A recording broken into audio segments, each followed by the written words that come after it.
Before I can spin a tale, weave you a complex story about the things that I don't or didn't know, I can begin with a quick list of facts. I am the only child of my parents. That's Wanda on the left, George on the right, on their wedding day. Their relationship was perhaps a long way from perfect, but most days, unless my fading memories betray me, I think they were happy. Despite their age difference, George nearly 22 years her senior, I lost Mommy first. Metastatic breast cancer. She was 39, I was 11. Ye old George, as I was known to call him, hung around for another 3 decades after her. Bladder cancer took him at the ripe old age of 90. Because she died first, she's the primary reason that I got into genealogy at all. So many questions. Things that I never even thought to ask her. Things that I hadn't experienced yet, so I couldn't have sought out her perspective. So many things that I didn't know I didn't know. This is Alga, the woman who raised my mother. Died before I was born, so I never got to meet her. She was the stuff of quiet legend. Oldest child of the Milton Six. Champion swimmer and basketball player, so I'm told. Her younger sisters were part of the village that raised me. But for whatever personal reasons they had, they weren't truthful with me. It wasn't until the last sister died in 2009 and family was gathered preparing for the funeral, delayed because of Obama's first inauguration, that I realized I had never seen her face.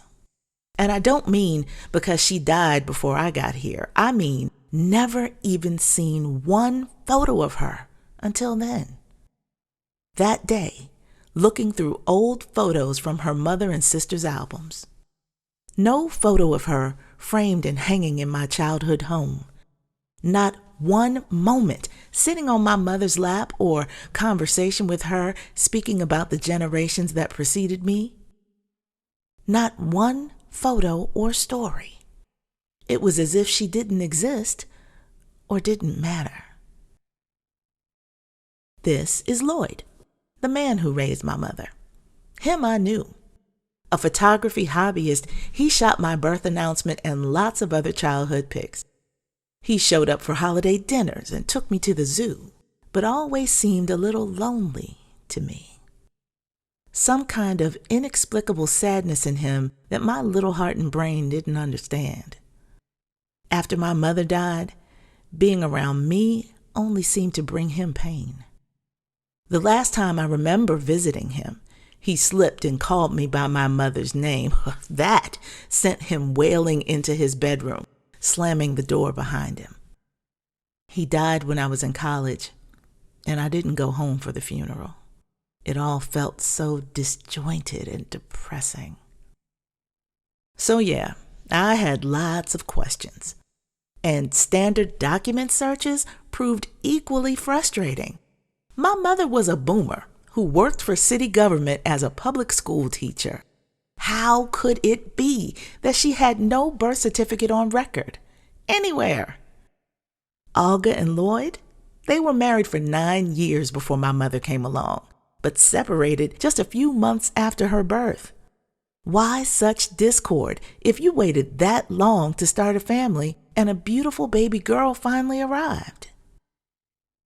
Arrived is really the appropriate word here, because even now, I'm still not sure how or when. I will never be sure if my mother knew that Alga and Lloyd were not her biological parents. And if she did, had she sworn her aunts to never tell me? Did she even suspect that 30 years after she died and 5 years after I saw that first photo of Alga, I would learn that I wasn't related by blood to any of them? We were both young when she died. Too damn young. But I'm certain she knew my character well enough that she wouldn't be surprised in the least that those DNA results only lit an unquenchable fire in me to find answers. Answers to the questions I didn't even realize I had. Answers that some people thought I wouldn't want. But they were dead wrong.